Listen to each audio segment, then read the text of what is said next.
This conference will now be recorded. This is Snowy Range Academy's 2019 facility plan meeting with the State Construction Department. We'll go ahead and do introductions. Amber Leach with State Construction School Facilities, and my primary use is to work with the districts as well as charter schools, preparing documentation for the facility plan and meeting. I'm Charlie Kaufman. My primary role is data analysis, doing all the research and providing all the reports necessary for the facility plan. Good afternoon, Brandon Finney. My role in the department is to capture the needs that go to the School Facilities Commission, Select Committee, and off to the Governor and Legislature. My name is Michael Burnett. My responsibility is a project manager in the Design and Construction Division of SFD. Troy, go ahead.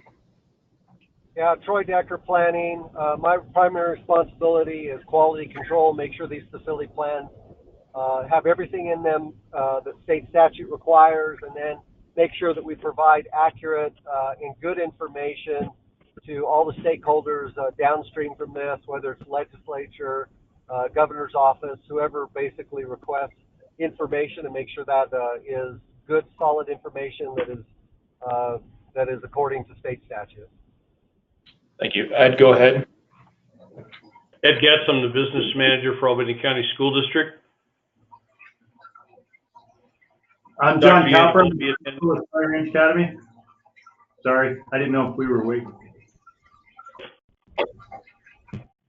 Okay. All right, say that again, please. John, go ahead and introduce yourself. I'm John Cowper. I'm the principal of Snowy Range Academy. Okay. Andre. Andrea Trahan. I'm the business manager for Snowy Range Academy. And then Cassie. Yes, I'm Cassie Miller, the board chair of Snowy Range Academy. Thank you. All right, well, thank you all for joining us today and for your work in preparing for this, and especially for Amber and all the hard work that she does and getting all these ready to start.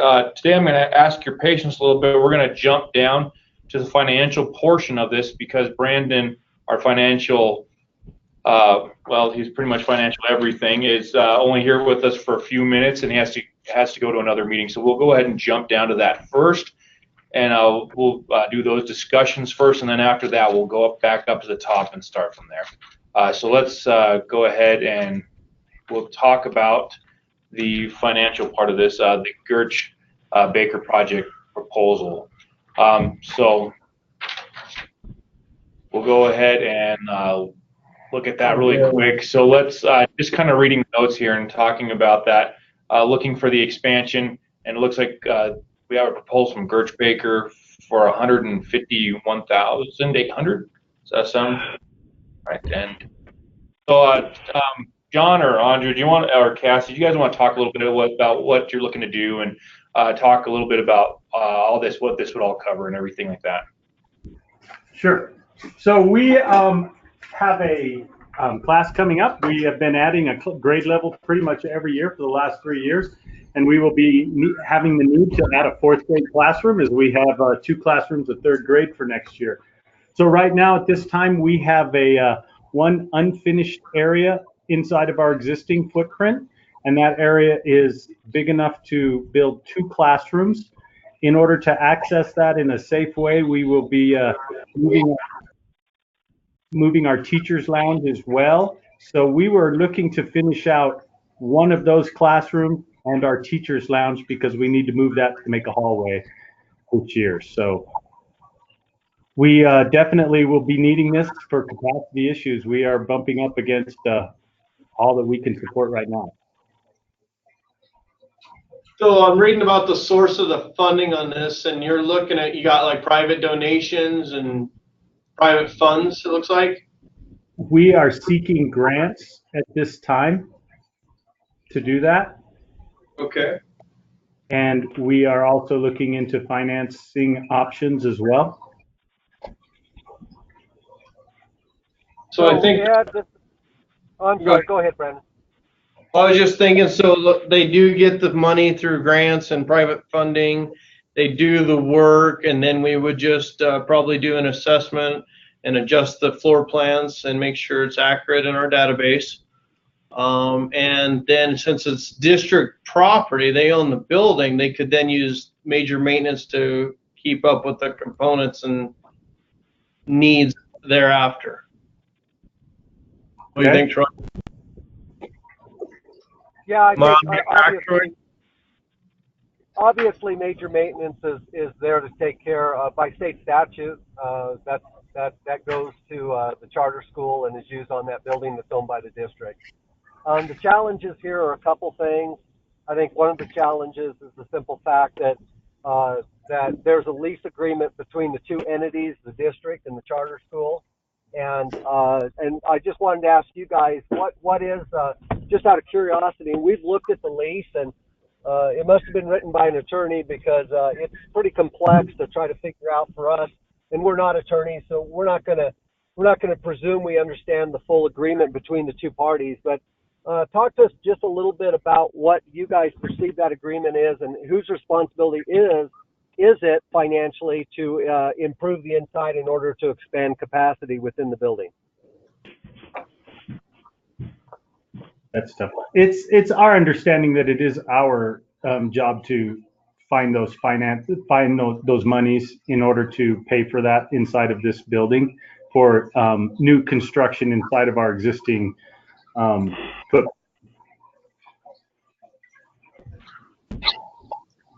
Okay, and then my understanding from the notes from the facility plan is you were at least asking, is there any way that the state can provide any funds as well? Is that correct? Absolutely. Yeah. Thanks. Good. It would be very challenging for us to finance this. So. Yeah. So Charlie, down there, I listed some. I talked to our attorney and just made sure that I understand to the best of my ability state statute and stuff. Charlie, if you wouldn't mind just reading that out loud, I'd appreciate it in the notes. And there's a little portion there I left for possible agreement, understanding of the actual lease itself agreement. But Ed, I just want to hear your confirmation. You agree that the interpretation of your lease with the charter school requires them to basically come up with whatever monies it takes to improve the inside of the property in order to meet capacity demands. Is that your understanding as well? Well, I guess the quandary is that in the past, Snowy Range Academy has been allowed to use major maintenance funds, and so I think that's part of what they're grappling with is that there's funds that they have, but they can't really use it that way. So I think that they're trying to figure out if there's some other way to accomplish it, since they do have existing space, that they can use. They just need to do some work within that. The problem is cash flow in the tenant improvement part, not the maintenance part, right?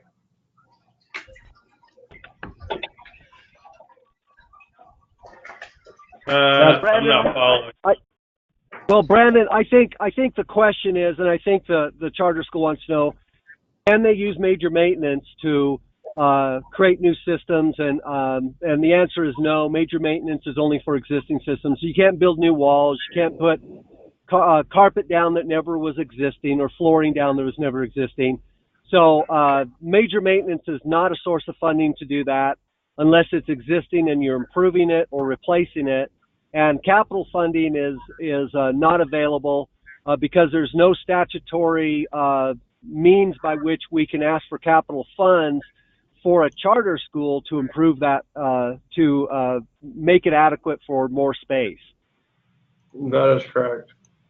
That's correct. And basically in the notes that Troy was good enough to type up and good enough to prepare for us, it just basically reiterates that all other costs for improvement, modification, operation, and maintenance shall be subject to negotiation between the charter school and the district board.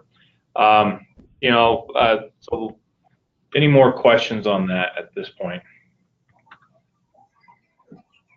No, I mean, that was certainly our hope for us, is that we could access that in some way to use that, so. Yeah, and if there was a legal means by which we could do that, we would be all supportive of that and would try to go down that process, but there isn't.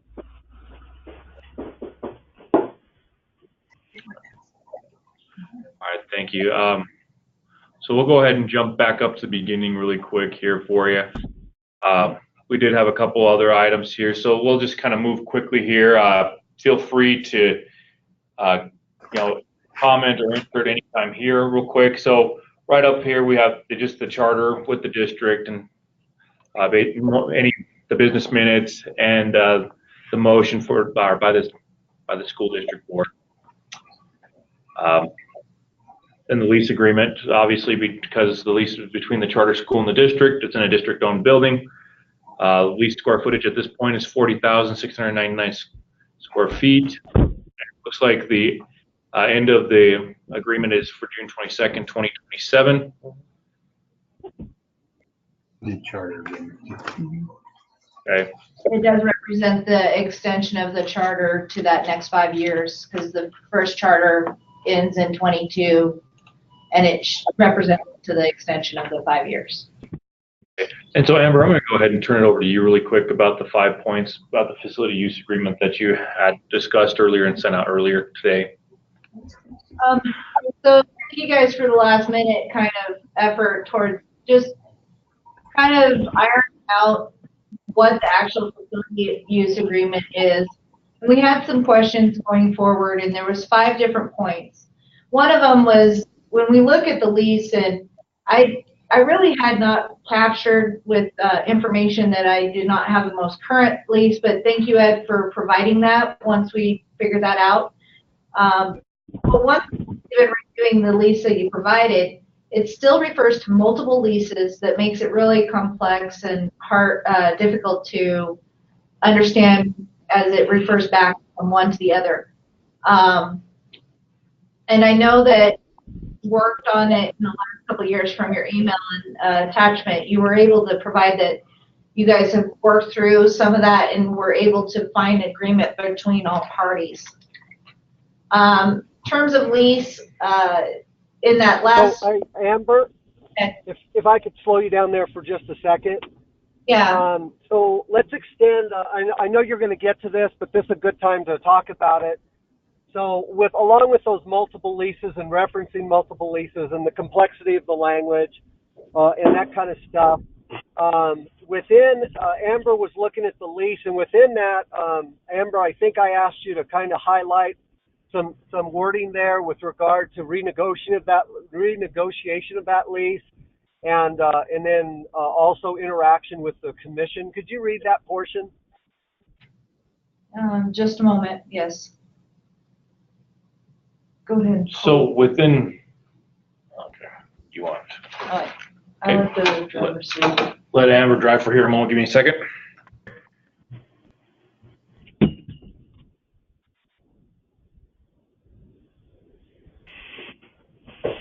Pulling up the latest lease that was provided to us so we can go to the exact verbiage.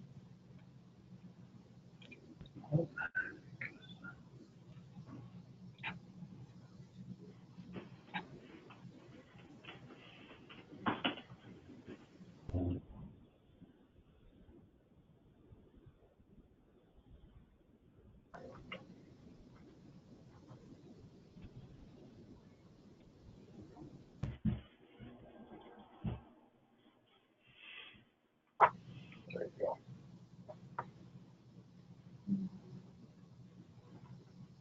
Section 3.1.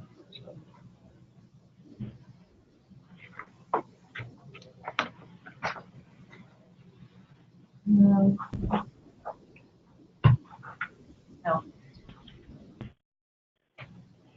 Here it is.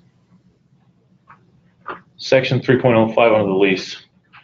So what it states is under section 3.05 is SFD and/or SFC approval. The parties agree to submit this facility use agreement to SFD, SFC for approval for the form and submit substance. In the event the SFD or SFC and/or require changes to this agreement, that all parties cooperate and make such changes. All right, so if my understanding is correct, and I apologize for the noise, background noise, I'm traveling, and unfortunately I've got a meeting at 2 o'clock in Jackson, so I'm trying to do two things at once. But my understanding then is that the lease can be renegotiated with interaction with the SFC. It's not required by state statute, but there were several concerns I've had about the lease. Number one is that we have multiple referred versions. It's a very complex wording. The actual usage of the building or who takes care of it or who whatever is a little bit complicated within the wording. And then there's other things I believe, and Brandon, is Brandon still there? He is not. He had to leave. That's why I was trying to catch him before he left. That's why I wanted to do this first. So there, but Ed would know, and maybe you know better, Charlie. There are several things in state statute that the lease is not capturing, and so my understanding is that we have a new lease approved, a lease agreement approved through the Attorney General's office that could be brought up and used and used for simplicity's sake, as well as make sure we're abiding by all state statutes within the lease itself. So I know this doesn't expire. This lease doesn't expire till what date? 2027. So we're talking. This is 2019. We're talking 8 more years under a lease that we know isn't abiding by all state statute requirements and is somewhat complex and hard to interpret. Is the charter school, and we're not asking for different agreements at all. What we're asking for is that the agreements are captured in an updated lease that's much more simplified, much more interpretable, and meets all the state statute requirements. Is the charter school and district willing to head down that road so we can kind of cover all those bases instead of waiting for 8 more years? Well, from the district's perspective, I mean, one thing that I guess I want to remind you of, Troy, is that I did send this to you back in February of 2018. You guys have had it in your possession for nearly a year. Okay. And what's your point there, Ed, on that? Well, I guess if there was concerns over the way that this document has been put together, you know, I'm just wondering why we're waiting a year beyond when you guys received it for you to now say that we need to rewrite it. Yeah, and again, we're not forcing you to do that. We're asking you if you'd be willing to. The answer to that is simple. At that time, we were trying to get through the Attorney General's office an updated lease that would meet all state statute requirements. And at that time, it was not ready as of yet, was my understanding. And so even though we had it, there was nothing we could do until we actually got it approved through the Attorney General's office. So now that that's there and we're on to the next planning cycle, we thought we'd at least ask if you guys would be interested. And again, I think that we're not asking you to change any terms or anything in the lease itself, I don't think, but just make sure that it's a more simplified version, it's more clearly spelled out, but also we're not referencing multiple past leases. It's all captured in one single lease, and we know that it all meets state statute. I guess that's our interest as a state agency. I'm going to let Snowy Range answer that. Sure. So one thing we would like to do is just kind of see a comparison between the two. What would yours look like versus what does ours look like? And we want to just see what those differences would be before we would do that. If it is necessary to move forward, of course, we would be in agreement to do so. But I think we're with Ed as far as, I mean, going and doing that costs us, if we have to pay for another attorney to come and drop another agreement for us or a lease for us. All of that is things we don't care to go through if we don't have to, but we would really like to see why it's necessary. And the state statute. Right. And the state Okay. statute we are addressing. Well, thank you. I appreciate you, at least your interest to pursue it, at least a little more information. Charlie, if you could note the facility plan to Yes.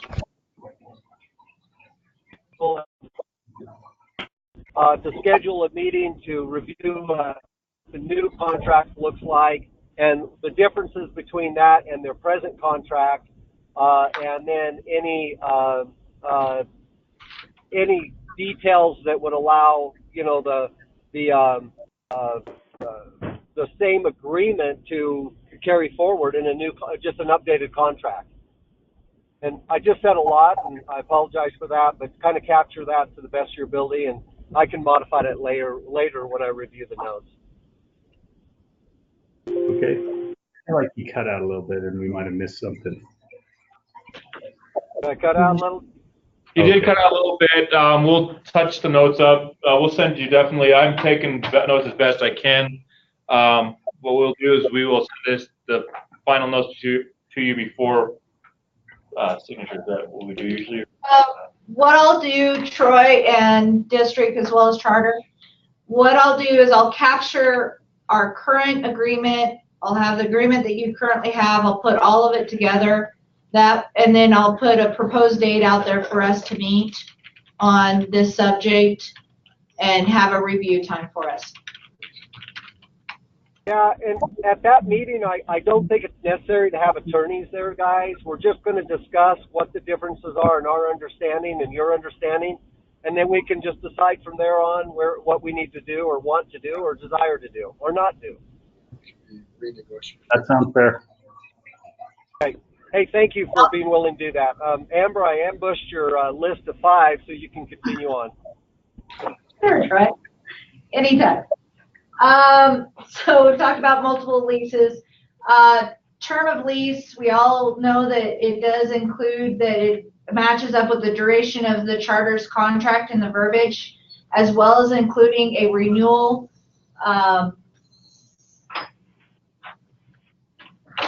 And then these is. Yes, the A's are his answers. So I do apologize. So the way this is formatted is we got the 5 points, and then everything that says A is the response that Ed was gracious enough to give us. So that way we could have it for this discussion this afternoon. So Ed, you provided the answer of this was done to accommodate Snowy Range's needs to have a longer term lease agreement that they could apply for grant funding and assist in the cost of expansion of classrooms. Now, Troy, did you have anything on that lease term point I just discussed? Well, and I think, Ed, I do appreciate your comments there. I was kind of curious, when a charter is approved by, I think it's up to, what, 5 years for a charter to be approved by a district? Correct. Agreement. Yeah, and so I was kind of curious, just personally, I was curious why an agreement would extend past that charter time period, and it kind of sounds like that some of these grants would require maybe a longer term commitment in a facility lease that would allow them to apply for those grants. Is that what that meant? Yeah, that's essentially it. I mean, I think SRA could probably outline the reasons better than I can. Unfortunately, I think we agreed with that, but we're all pretty new here at Snowy Range, so historically we're not sure exactly why that is. We certainly could contact our attorney and see why he did that, but we're kind of in the dark a little bit about that. So. Okay. Well, I mean, my understanding from previous folks with SRA is that they were having problems getting grant approvals because of the fact that the organizations that they were discussing this with didn't feel comfortable with only a 5-year term, that they wanted assurance that their investment would be around for longer than 5 years, or that Probably more accurately that they were afraid that the district would take the building over. And that they would, you know, that their investment wouldn't be for a charter school.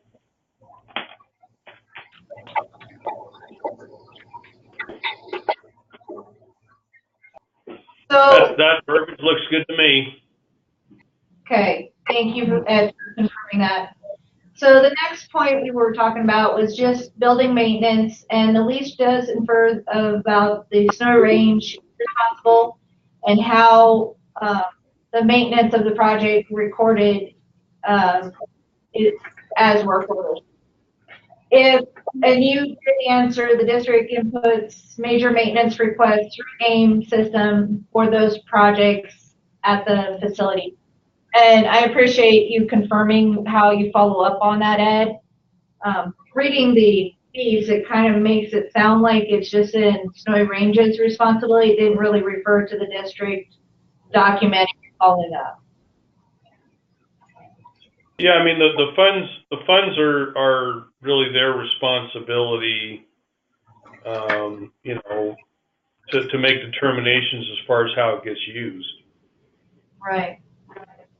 But at least you're taking. So they submit that to me. I mean, unless it's a glaring issue where I know that it's going to be a problem, you know, then we put the request on. And I guess my concern was if we were tracking what you guys were taking care of for that building going into the future, knowing what was being monitored and addressed was the thing that I was picking up. Yeah, what we're taking place on that building, yes. Perfect. So now that we've talked about the major maintenance, that you guys are the ones really tracking it and making sure it's taken care of, even though Snowy Range is leading the way in terms of determining the problems that they're going to address. You guys are the ones taking care of the tracking. Correct. So looking at core, when we just talk about other leasers that leasees that are renting, and I'm hoping that I'm not crossing the different lease policies that I've watched or the lease agreements, but it did at one time state that the monies went to Snowy Range, but you were able to clarify. Oh, sorry. That really the district does receive those funds and that you deposit it into a separate fund only to be able to handle the common areas of maintenance from that account, such as parking lot, the irrigation, snow removal, and major other funds that are in this for this account. So I think that really clarified for me. Is there any other questions from you guys or anything else you want to add, Ed? I don't think so. Thank you, Ed. Thank you, Ed, for sending that in, and we'll include it within the notes, your portions of the notes. Yeah, I did put them in the notes directly before the meeting started, so they're already in there. So point number 5 was the agreement referring to multiple leases and following the leases are confused. We've already discussed this in that first part in terms of looking at opportunities to maybe simplifying it, and I think we've already discussed that we're going to follow up with a meeting and look at what the current agreement is from the state, and we'll be able to discuss there. No, that's what Troy was telling me, and so I just kind of copied that in. So, okay. So thank you for that. I know that's a long discussion, but a lot of those issues are pertinent, and it's good for us to make sure that we have understanding of those, especially as we move forward, and especially as we continue this relationship with everyone here. That it's always good for us to make sure we have an understanding of how this really operates.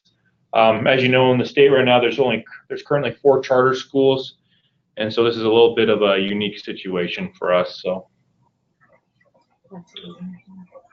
Tracks and deeds, the property and the property profiles of the buildings and everything like that. We just, more than anything, here's just the pictures of the building from overhead, the street view. Right now, we just wanted to confirm as well, the tract for Snowy Range Academy is roughly 8.79 acres. And this goes in for the block grant payment for the school district. So this is always important. I would also like to note, since we're looking at that visual of the poor condition of the parking lot. It looks like connect the dots there. Yeah, there's a lot of filled-in cracks in that lot.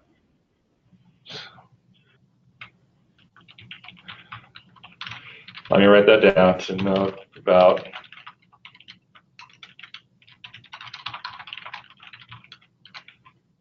From the aerial view. Okay, so noted. Yeah, that's a satellite view too.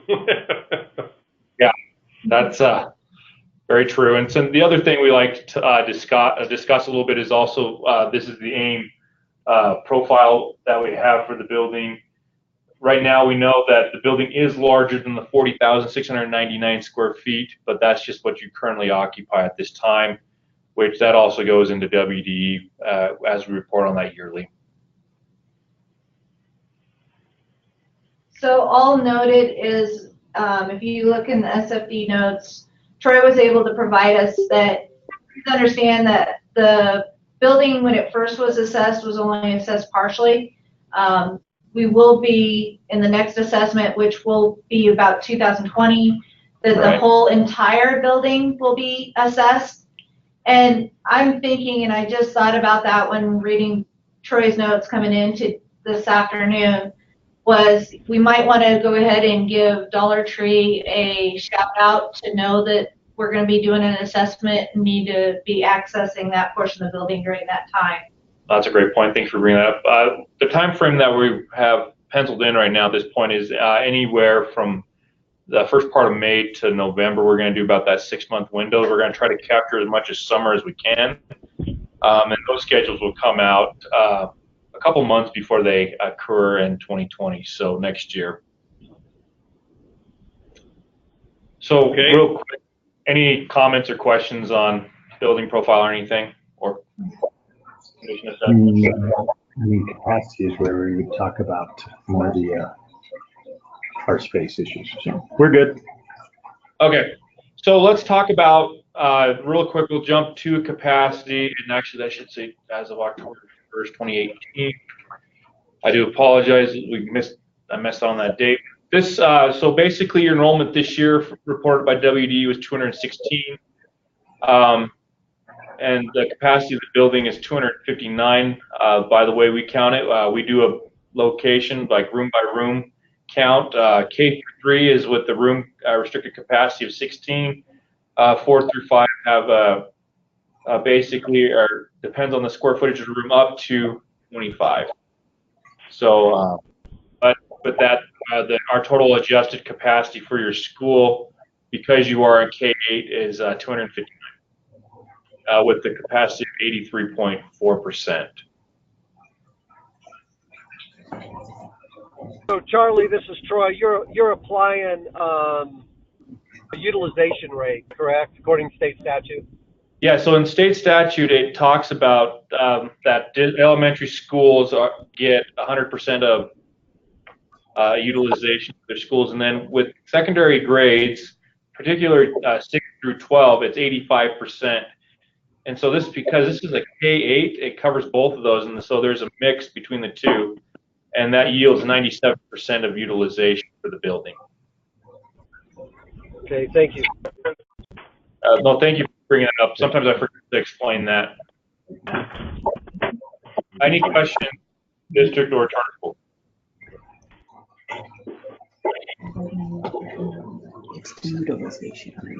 I'm kind of curious, charter school, what your perception is of your continuing growth, what's your policy, and how do you see growth coming in the future, and why? We have steadily increased enrollment. over the last few years and or over our entire existence. So we feel confident that that is just going to continue, and that we will reach capacity inside of this building in the next 2 or 3 years. We're a little bit leery outside of that. What's that? We're at 221 students right 17 now. new students since So, come out. yeah, we are, and we have several who have applied already that we'll be meeting with next week. So,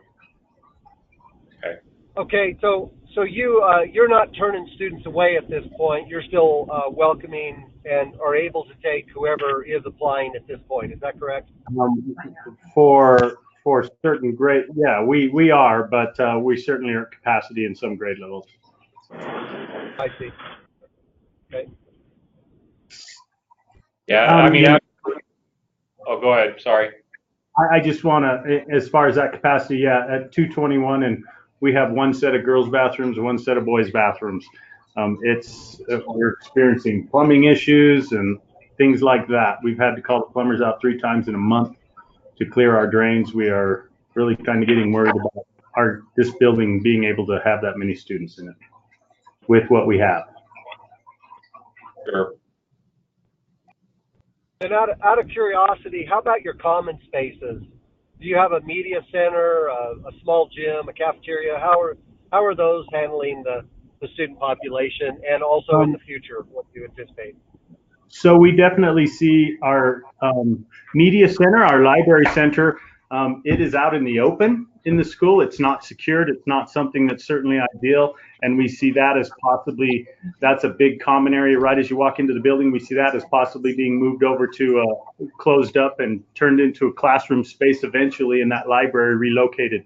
We have a cafeteria that we initially used for a gym, but now we have, that is solely a cafeteria space, as we've added a gym as well in our last expansion. So right now, with those common areas, our library is certainly not as big as we would like it to be. It doesn't have a very large student capacity, but our cafeteria and gymnasium at this point are sufficient.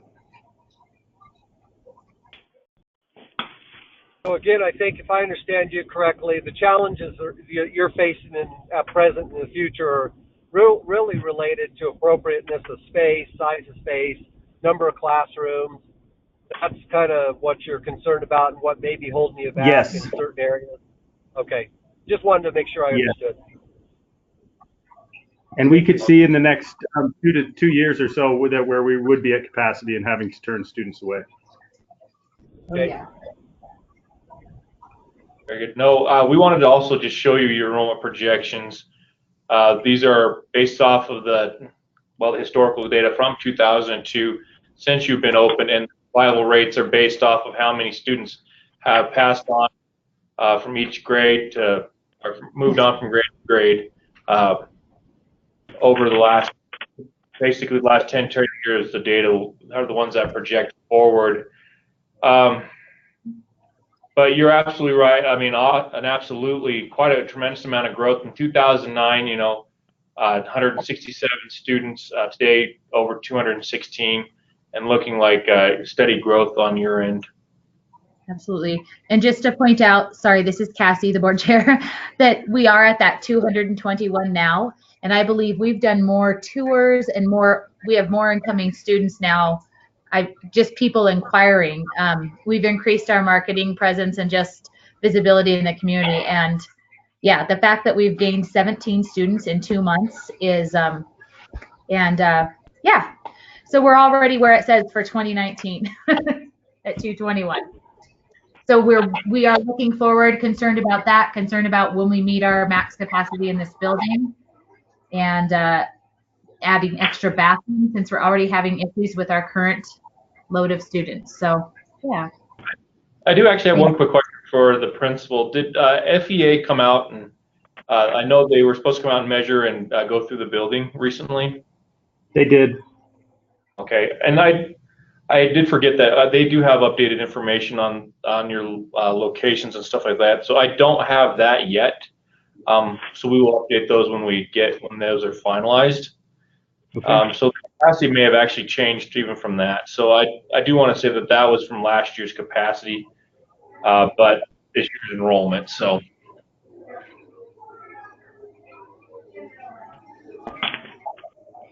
Okay, thank you for that. Great. I mean, honestly, that's a great discussion, and great to hear about the progression and movement of that school and the growth within it. Charter school, how much are you working with your local legislators with regard to the challenges you're having? And then obviously they understand state statute and the limitations of what can and can't be provided through the state to you and how it can be provided. But are you working with local legislators to address those issues, maybe in statute changes down the road or anything like that? At this moment, no, we are not. We are not sure what happened with our previous administration and board. They exited this summer, so they may have been working with local legislators, but we at this time are not currently doing that.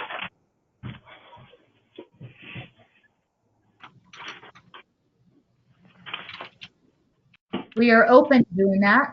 Certainly. Yeah, definitely. I'm going to be at legislative session, so. Well, you can certainly initiate that at any time with your local legislators, and that's just a thought. These school districts do it all the time, and that's what they're there for. These legislators are there to represent the district as a whole, and this is an improved charter school within it. So, just a thought as you move forward. Thank you. Sorry, I'm just taking notes at the moment, so give me 1 second.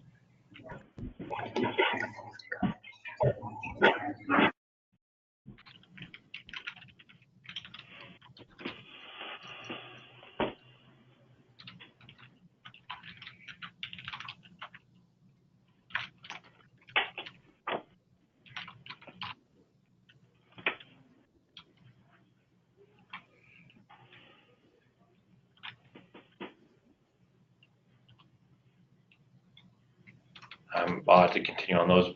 So I'll continue with the notes. I'll finalize them here in a little bit. So let's move on real quick. Condition for you guys being new. This is one of the biggest parts of the building. Every 4 years, as we were talking about earlier, we have consultants come through and take assessment of the condition of the components of the building. I'll try saying that a few times fast. And so basically what that does for us, it helps kind of see where the condition of your building is at, what items are needed to be fixed, resolved, and it helps us to be able to understand where you're at in terms of your building usage. And so this is a graph that was presented by our consultant back a couple years ago, explaining how it works and what we look to do. When we first start out with a brand new building, obviously very little maintenance needs or maintenance costs on it, and then as the building gets older, systems age, that progresses on, and then it talks about basically the steps of our steps as we move along through the aging condition of the building.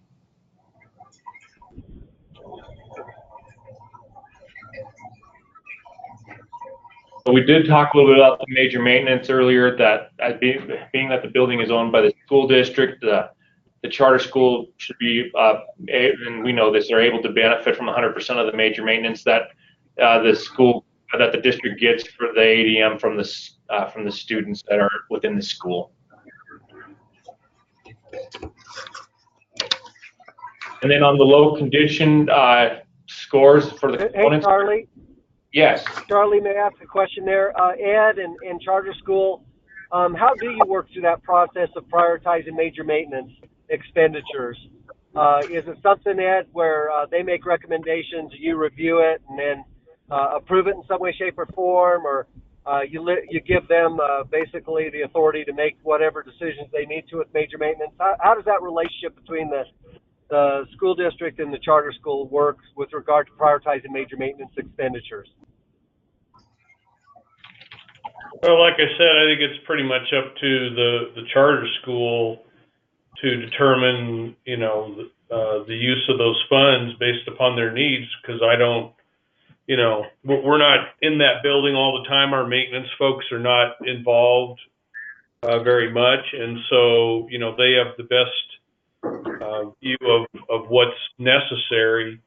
I guess I'm the person who approves AIM work orders, so really, like I said, the only involvement I would have is to just advise them if there was something that they were requesting that I just didn't think would fit. Yep. But otherwise, I don't see myself as being much of a gatekeeper beyond that.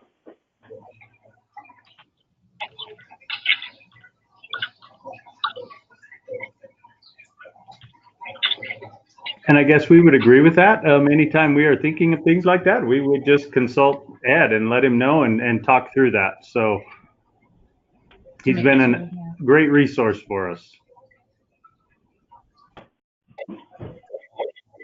Thank you.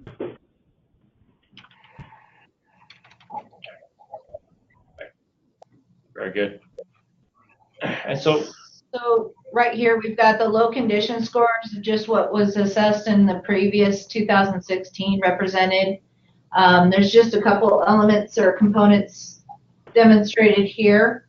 But if Charlie scrolls down, as we discussed during the final review, I was able to export just what that building's work orders are, the open and WIP work orders that are in the AIM system, reflecting what you are currently working on for that charter school. We can scroll down just a bit. The building is owned by the district, and major maintenance funding is designated as a resource to address conditions, issues, and related to the facility. Component funding is also available to address deferred maintenance needs that cannot be covered or by limited major maintenance funds. Prioritization of major maintenance expenditures are the responsibility of the charter and need, this is what Charlie just put, right? yeah, the prioritization. Sorry. Okay, that's fine. Needs that are determined from within, and then the charter does pass those requests on to the district, who passes the funds to the charter school. Okay. So I think we've captured that. Is that correct, guys? District as well as charter? Yes. Okay, Yes. thank you. And I apologize. I wasn't able to see the writing since I'm traveling. Hey, one question I have, and maybe we ought to think about this a little bit. We were talking about assessing the whole building, but I'm almost wondering if we shouldn't. And the reason is simply this. The school district, it belongs to the school district. They can ask for capital funding, like component funding and stuff like that. But I'm almost afraid if we go down that road, how are we going to separate the educational space from the other spaces? And what effect would that have on the accuracy of assessment of the components within the educational space that may have a negative impact on the charter school being able to prioritize their projects? Does that make sense? I wonder if we're diluting certain systems, roofing and stuff like that.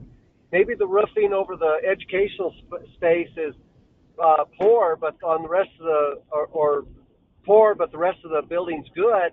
And all of a sudden we average that score out, and it's not really showing a greater need for that roof that may be only pertaining to the educational space. Anybody have any thoughts on that? I'm not so sure it's a great concern, but it's a thought. I would agree that could be a concern, but I would guess in my opinion, I'd have to yield to people with more experience and knowledge. So. I guess the way I'm looking at it, Troy, is that the building envelope is really, I think, everybody's concern. The roof, the wall, the foundation, all of those components, are integral to the condition of the facility. I mean, once you get inside of the building, that's a different discussion as far as, obviously it's only within the space that Snowy Range Academy controls that should be assessed. But, you know, I mean, the entire roof needs to be looked at, you know. I mean, we put on a component project request for the parking lot, because that, you know, that does affect the entire facility. So, you know, I don't know how you can just only look at the roof over the school and ignore the rest. I mean, that doesn't mean that we don't have to look at, you know, some of the funding that we've gotten from the lease dollars to help pay for some of that. But on the other side of the coin, to just say, well, it's a charter school and the state doesn't have any responsibility for it, I would heartily disagree with anything like that. Thanks, Ed. I do think, having been around, this is Cassie Miller again, just the board chair, but we feel the same, that we've been here for 17 years and are serving the community as well as we can, the student body, you know, school district students. And we also have a concern about the year of it, you know, building into a 30-year-old building and what that's going to look like with old sewer lines within the roof, the parking lot, you know, and then how we're going to continue to expand to meet the needs of those students well. So, thank you. Okay, so it sounds to me like everybody's in agreement that we should look at this building holistically as a whole, not in parts. But yet the major maintenance enables you to deal with specific issues within the educational space. Do you require them, Ed? Is there a requirement for other things within the building to be major maintenance to be used on, or are you guys relying on those funds through Dollar Tree to take care of the other? No, I mean, pretty much we've only dealt within their space, and so we've used major maintenance for that purpose. I mean, anything that's outside of the Snowy Range Academy space, you know, if we had to do something with an HVAC unit, or something like that, or a roof patch on the Dollar Tree or the Staples space, we'd be using the rental funds for that. And you could also use your district regular major maintenance funds on that. Correct? I don't think I agree with that. Well, I mean, I'm asking, you could. I'm not saying you will. I'm just saying you have those resources as well, because the rest of the building isn't being used for educational space. I'm just saying you have other monies there, not just related to the school itself, but other resources take care of ancillary spaces. Is that correct? With the rental funds, yes. Okay. With the district major maintenance funds, you know, I think that's, I mean, honestly, I think that's pretty questionable from the standpoint of whether or not that's even legal. To say that we're gonna use major maintenance funds on a leased space to fix a roof, you know, I guess I'm not so sure that would be okay. Well, I was thinking about the non-leased space on the east end that doesn't have a tenant. So I guess my point is we got to look long term. As this building ages, we've got to have a long-term perspective of how to take care of the building as a whole, not just the education space and not just the lease space. So that's a concern of mine, and I'm just thinking out loud more than anything. So, and this probably does nothing to do with the charter school, so we can roll on. It's just something I'll continue to think about.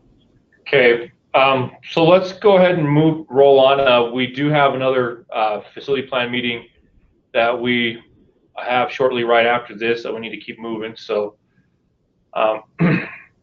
so really quick, legislative session review.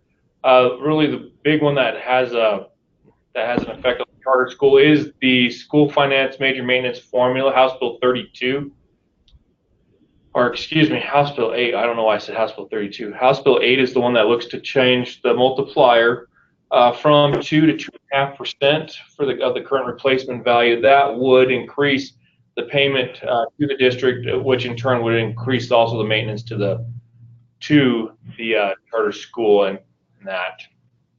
I'm looking at your notes here really quick. I do apologize. Where did that? Okay. The other ones, Charlie, if nothing else applies to them, just move on.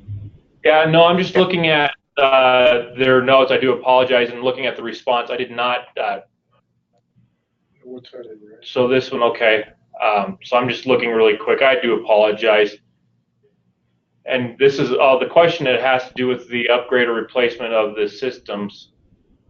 And the response of the Attorney General's office to that just says, no, the addition of the term upgrade in the definition of major maintenance does not permit a school district to use major maintenance funds to install new systems or change the use of existing system, which I believe was the question. So thank you, Troy, for putting that in there earlier. So I don't think anything else really does apply to you at this point. Like I said, just that House Bill 8. And that's really the only thing I can think of as of this time that really applies to the charter school at this point. So then let's go on to your last section here, the unique issues, ideas, and concerns.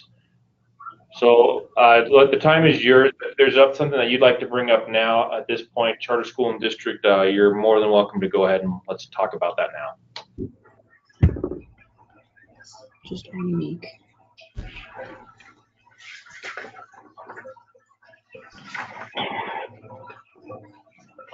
Just as far as what we put in here. Yeah, well, if there's anything else. I'm sorry, I didn't get that. Do you just want to review what we have in our charter notes? Yeah, we can review what's in your charter note and then anything else that you guys have as well. Okay. Well, certainly.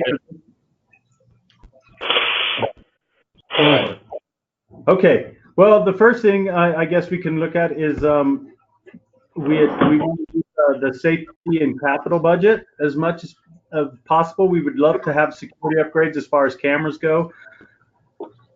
We found that one size fits all contract that the district gives is not suitable in order to get this done. So it's just not feasible for finding a contractor who's going to deal with that contract and do that work in order for us to get that. And secondly, just being able to access those funds for what we see as safety. For some reason, the state says that security cameras aren't part of a safety system. And if you go to the Homeland Security Department, they say that's number one is security cameras.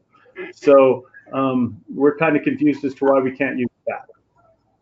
The other part of that is just that we really feel pretty strongly that we're going to reach capacity in this building. We have very limited space for restrooms and other things for our student body. And we are definitely going to be outside of our capacity in just a few years. We feel strongly about that. Well, yeah, so just catching up a little bit here on this part. So yeah, there was one bill that I did forget to mention. It's House Bill 80. In that, there was an additional ask for $4.95 million in security dollars.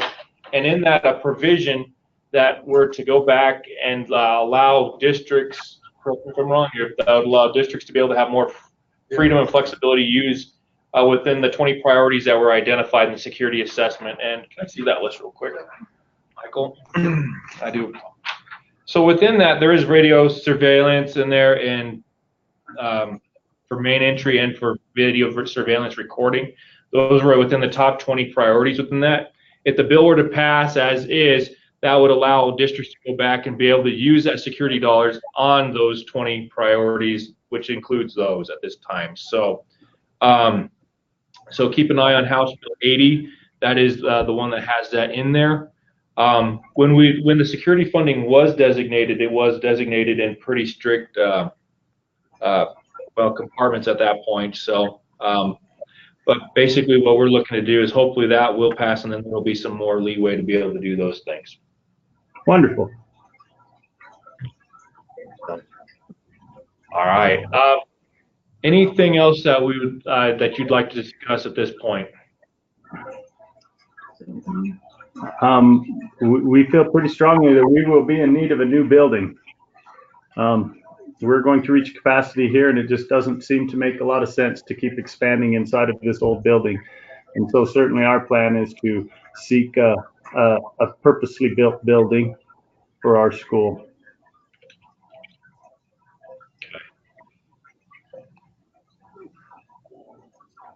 And the school district would agree with that. Okay, I so mean, what they have a long track record. You know, they're going into what, 17 years now of existence. So I think it's time to look at Snowy Range differently. As has been done for Podair.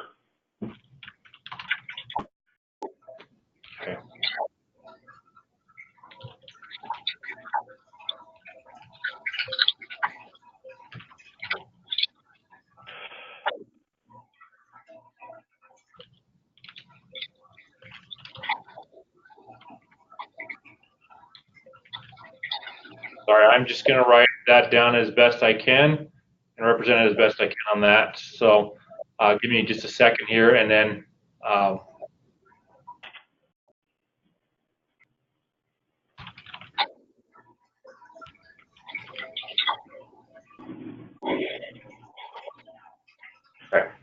Yeah, I would just say instead of expansion, can you put in construction?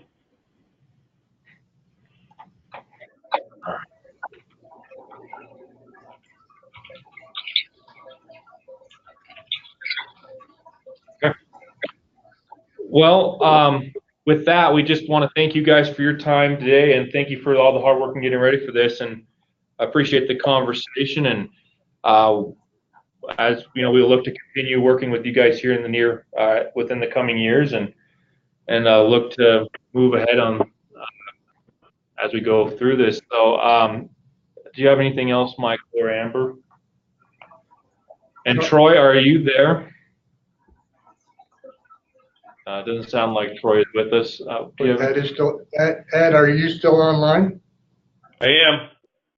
So was there any security money spent on Snowy Range, and do you plan on spending any security money on Snowy Range?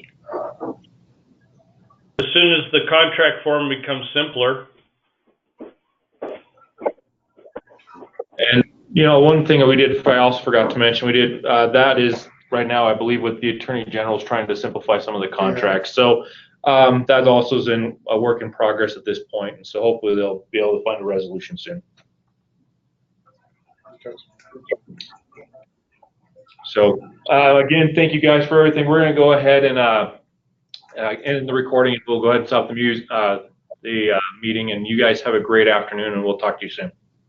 Thank you all, and thank you, Ed, very much. We appreciate you. Yeah. Thank you. All right, thank you.